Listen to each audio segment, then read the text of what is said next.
ફરજિયાત છે, લોકોને શું અપીલ કરશે? આપ મીડિયાના મિત્રોના માધ્યમથી જણાવવા માગીશ કે હેલ્મેટનો કાયદો જે છે એ 1988થી અમલમાં છે. એની અમલવારી ક્યાંક ને ક્યાંક 50 રહેતી હશે અથવા ઢીલાસભરી રહી હશે, એ વાત સાચી છે. પરંતુ દિવસે ને દિવસે હવે વાહનો જે પ્રકારે વધી રહ્યા છે રોડ પર, અને એના લીધે જે અકસ્માતોની સંખ્યા છે એ પણ વધી રહી છે. અકસ્માતોમાં ફેટલ સંખ્યા પણ વધી રહી છે. તો ત્યારે આપણી સજાગ નાગરિક તરીકે ફરજ છે કે એક વ્હીકલ રાઇડર તરીકે આપણે તકેદારીના તમામ પગલાઓ લેવા જોઈએ. 4 વ્હીલરનો અકસ્માત થાય તો કદાચ વ્યક્તિને ફેટલ ઇન્જરી થવાની શક્યતાઓ પ્રમાણમાં ઓછી હોય છે. પરંતુ જ્યારે 2 વ્હીલરનો અકસ્માત થાય, વાહન ઇવન સ્લીપ પણ થઈ જાય, અને આપણે એવા ઘણા દાખલા જોયા છે કે વ્યક્તિઓ પડે તો નાની મોટી ઈજાઓ સાથે હેડ ઇન્જરી જેવી ગંભીર ઈજાઓ થતી હોય છે. હેડ ઇન્જરી થાય, અંદર હેમરેજ થાય, ત્યારે માણસની બચવાની શક્યતાઓ ઘણીવાર નહીવત રહેતી હોય છે ને આપણે એમાં આવા કિસ્સાઓમાં જીવ ગુમાવતા પણ જોયા છે.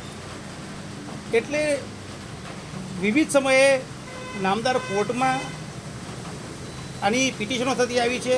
જાહેર રીતની અરજીઓ જે લોકો જાગૃત નાગરિકો છે સમયાંતરે આવી અરજીઓ નામદાર કોર્ટમાં કરતા હોય છે કે સાહેબ આ પ્રકારનું પાલન થાય તો આવી ઘટનાઓ ઘટે એમ છે.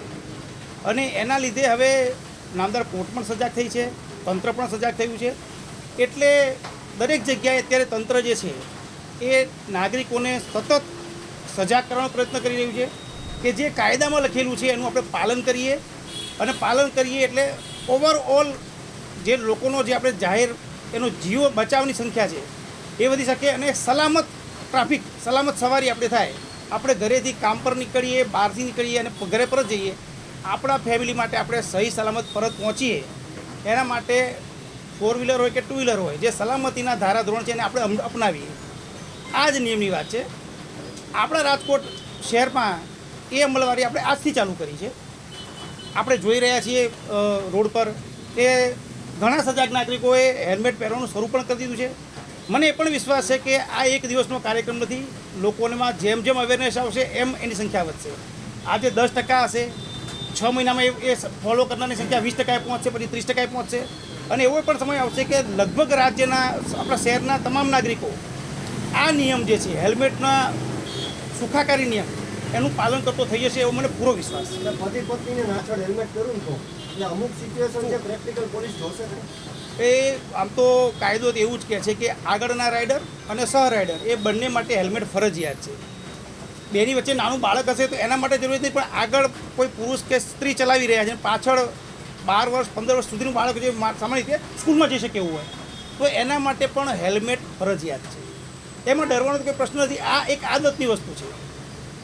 આપણે કોઈ પણ રમત જોઈએ છે કે આપણે શેરીમાં ક્રિકેટ રમતા હોય તો એમાં હેલ્મેટ નથી પહેરતા, પણ ઇન્ટરનેશનલ મેચો તમે જુઓ એમાં ક્રિકેટરો પણ સાવચેતીના ભાગરૂપે હેલ્મેટ તો પહેરે જ છે. તો આ સાવચેતી માટેની આદત નાખવાની વાત છે. એમાં ક્યાંય બીવાની જરૂર નથી, કોઈ એવું માનવાની જરૂર નથી કે આ ડિસ્કમ્ફર્ટ ફીલ થાય.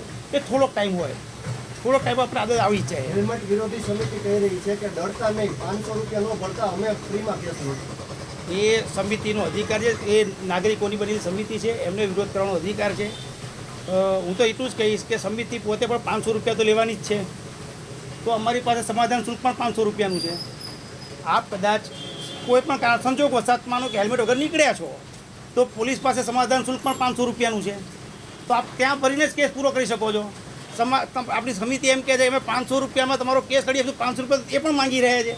તો બેટર છે કે આપ સમાધાન શુલ્ક ભરીને ત્યાં જ પૂરું કરી દો, તો આપને સમાધાન સમિતિને હેલ્પ લેવાની જરૂર જ નહીં પડે.